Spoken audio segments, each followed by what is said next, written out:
You are now watching the Mama Shit Podcast with Ricky Bobby. Hit the like and subscribe button. Everything stank. Now, a friend of mine at the time, because we're all the witchy girls, the tarot cards, oracle cards, crystals, nature, herbs, gemstones, that's us. That's our group. She actually told me that I was pregnant before I found out. I was like, girl, bye. Please, I'm not pregnant.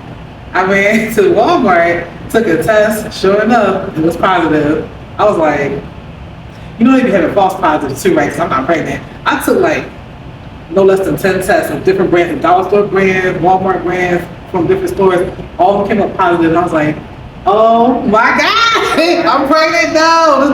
No, because you know, at the time I had a specific mindset of no kids before marriage. I wasn't going to go as far as saying no sex before marriage, but I said no kids before marriage. And you know, I wanted my life to go a certain way. Of course, it did not. But I said to people like anyway. So I was like, oh my God, I'm keeping it up. And then my friend told me, she said, well, you can at least let them know, like whatever, tell them. So I was doing the thing. I ended up saying, yeah, babe, we gotta talk. Now, both of us were living at home with our family, so it was like we were living in his family's house, and living in our family's house. There's nowhere for us to really have a private conversation, so I ended up taking him to a park. Like having to do like this spread out little thing, and I had my sage stick, like my little sage smudge stick, and I was smudging dust and juice and all that stuff. And I ended up almost setting him on fire because I was so nervous, trying to light the sage. They couldn't, like, I remember it, like, fell in his pants and I almost set my poor man on fire. Like, I was so nervous. But we're at the park, so we looked like and everything. And then, the day, we went to the tummy, so I told him. And in my dramatic, theatric way, because as you can see in my earrings, I'm a Leo, we're dramatic. I dumped the bag of little pregnancy tests. I dumped the bag of pregnancy tests in front of him, like, look, they're all pregnant. You revealed that she was pregnant. You dumped all the tests that you had. And I wasn't even trying to be dramatic. I was like emotional, like I was like upset, dumping them. And so he was like, all right, babe, like, and he was like, babe, we can do this. Let me show you can be a family and all that, because he comes from a big family. I come from a big family too, but I'm only child. So the extended family on my dad's side, whatever, that's where it's big over there. And then on my mom's side, it's like they're scattered. So I was raised alone. Like, I'm only child. He has many siblings, cousins, aunties. He knows that big, and his parents are married. So he knows what a marriage is like. He knows the family dynamic. I don't. My mom was a single mom.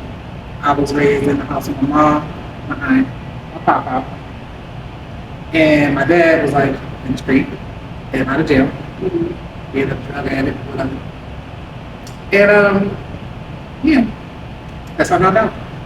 He was like, babe, let me show you. We can have the baby, like, we can get a family, you're gonna be all right. And you know, there's nothing like a promise from your man that everything will be okay.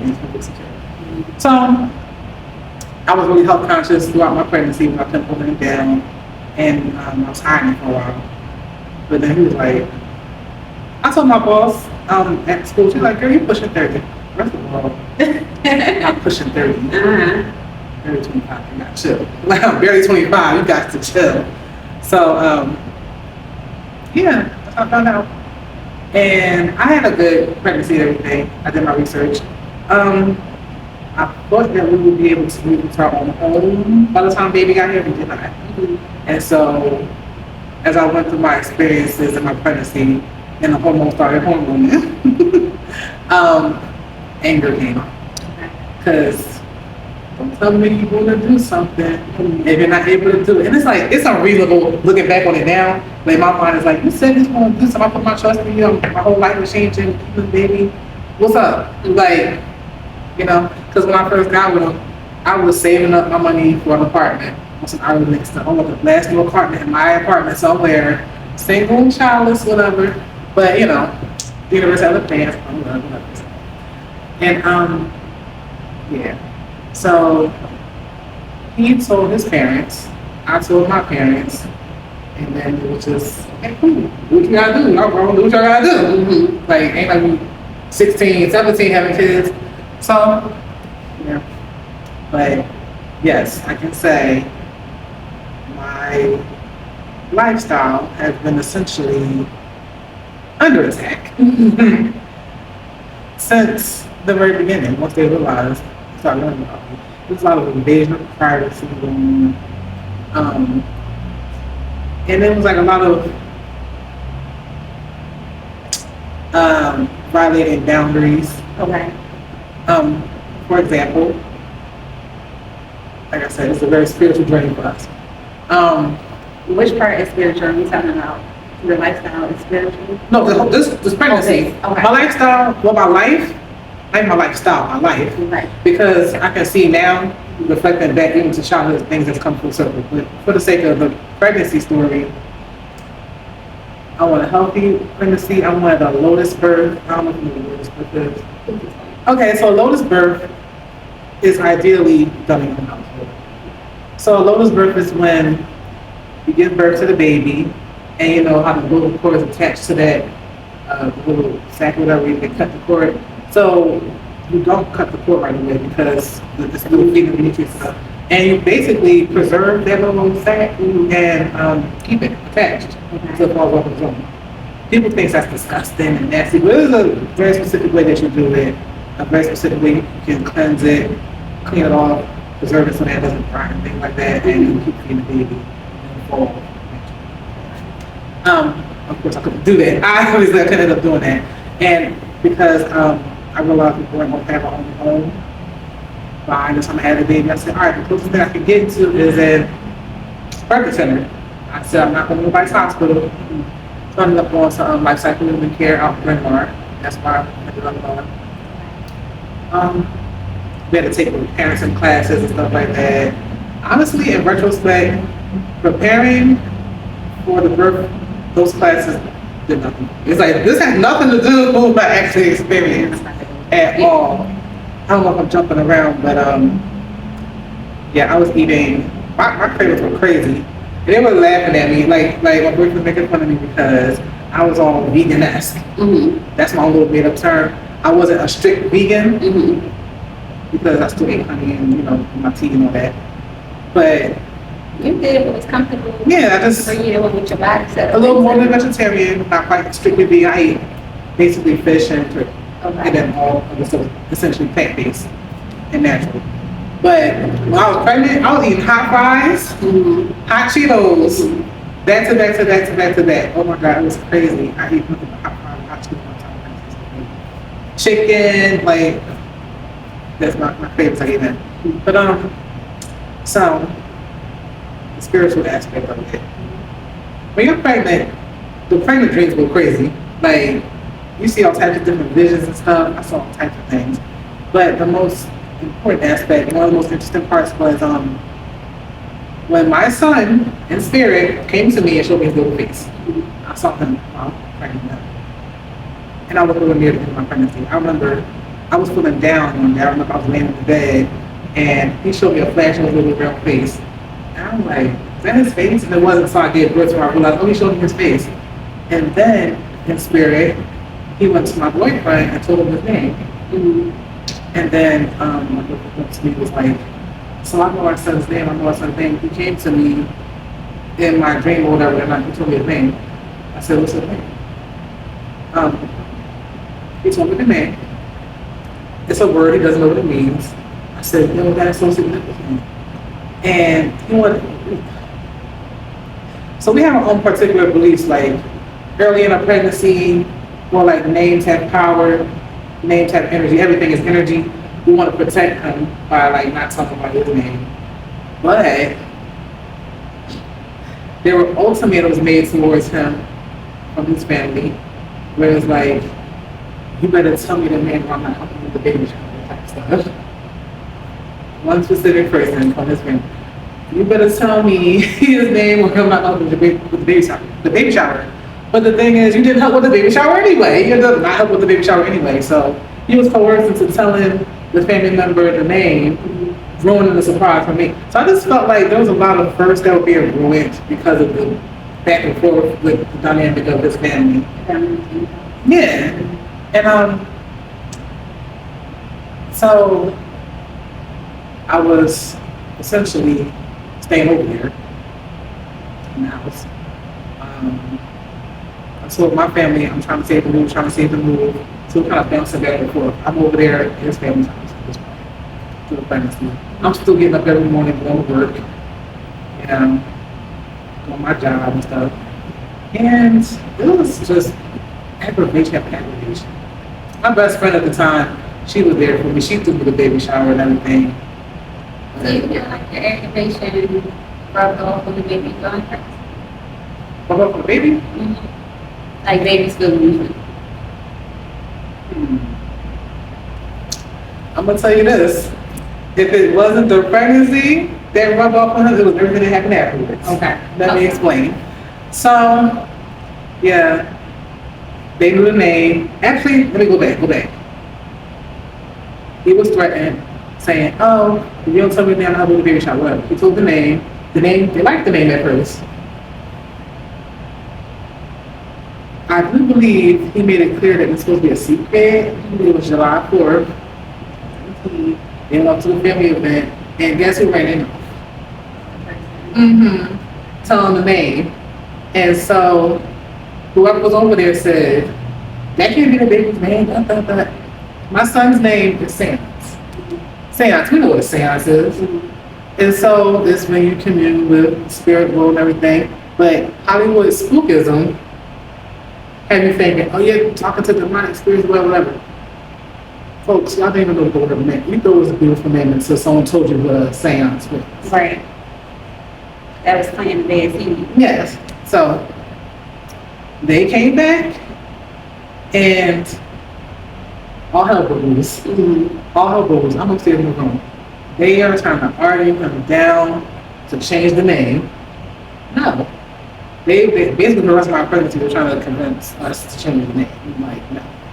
Trying to give him my boyfriend's name. No, it's too many all the same name. No. Like, it's a family name. He's a junior. Like, it's too many with this name. We got cousins, we got brothers.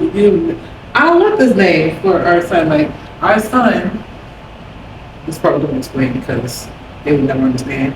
Our son came to me, showed me a beautiful face. My son came to him, told him his name. The spirit named itself. Like, this is who I am. I'm coming through y'all. Let it be what it is. So, whatever. So then we got our birth plan and everything, getting up from the birth center. And then when it was time to have the baby, man, oh man, I was on edge. Okay. The contractions were coming, whatever. I think to this day, my water broke in the shower, I think. And I don't know, because like I started laboring real bad after I got the shower. So we ended up we didn't have a cart time. So we went up there, I labored some more. We basically disappeared from everybody. Like we went up to the birth center and we disappeared. And I labored all throughout the day, the night, whatever. And then we came. And instead of asking how we're doing it, this one was going up, everybody's angry because they felt excluded and everything. Looking back, I can understand because now that I got sons, how would I feel if my son ran over his girlfriend and had my first grandchild and y'all don't say nothing? But at the same time, you know, I got treated us. That's it. I see full circle. The things I'm going through is like I know what not to do when my sons grow up, essentially. I don't know, I'm all over the place with the story, but yeah. Okay. All right, so Seance is born. And I will die. And almost died. But he's here with us today. How did that change? Like, how did the actual becoming of a mother change your entire thought process? Because after you push the baby out, things change. Yes, everything changes. Everything changes. Right?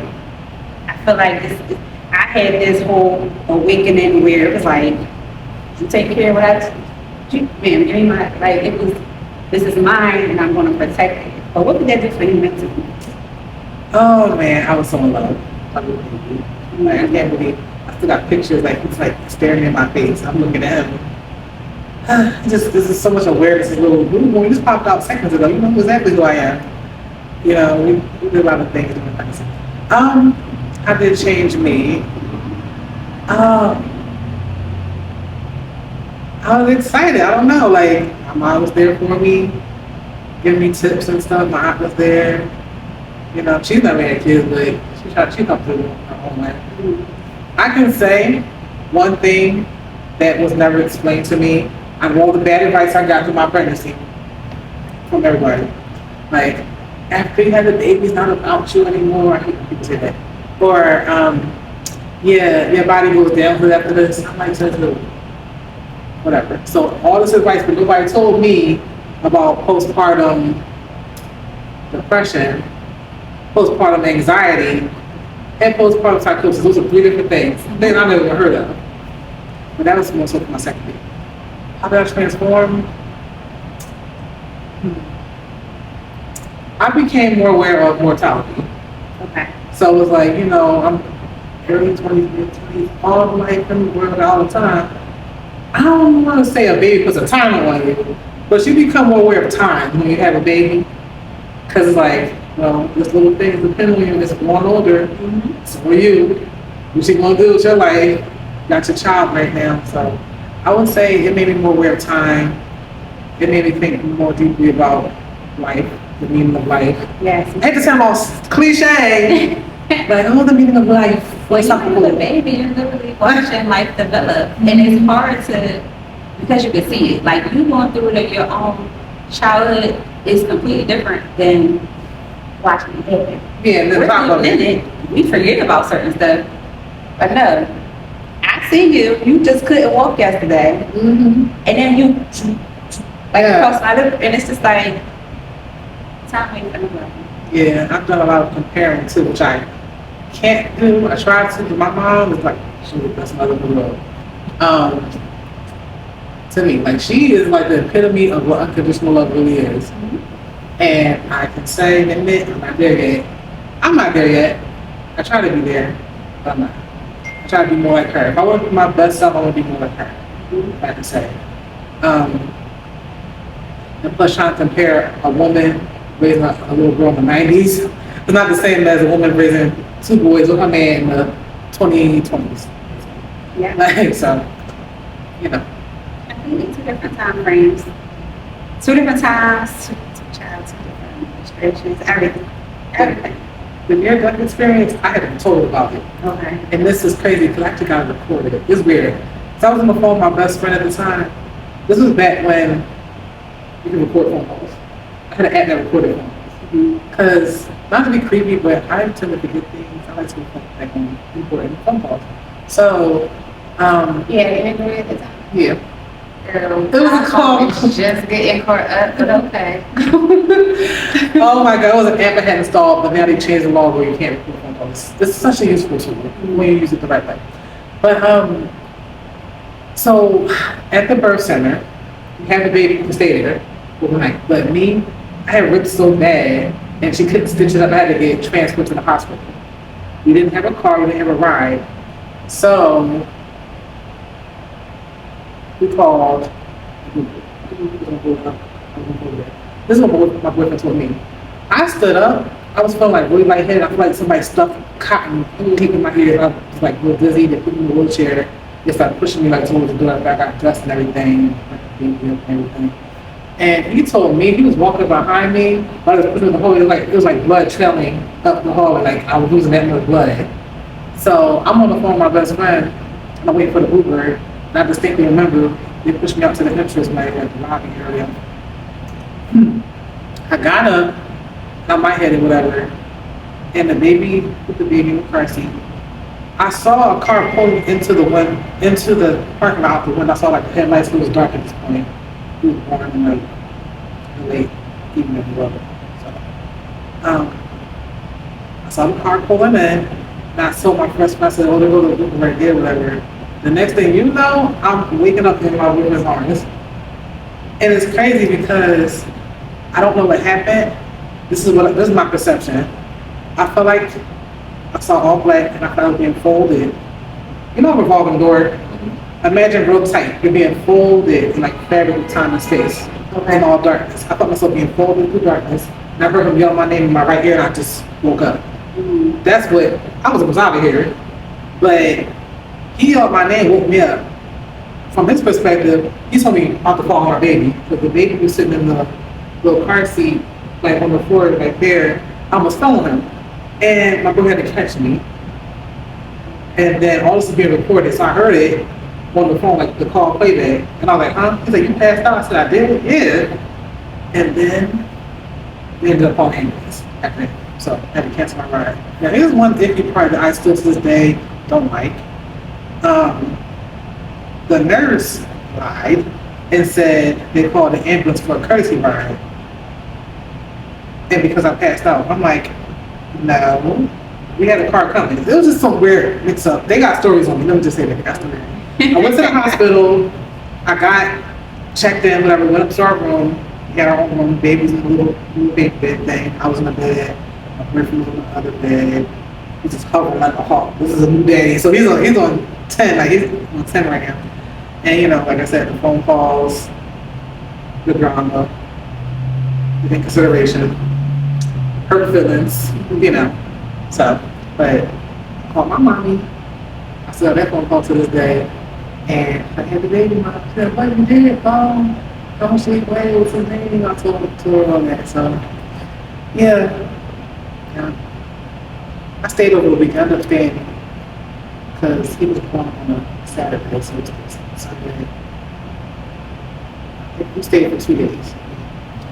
We were on that.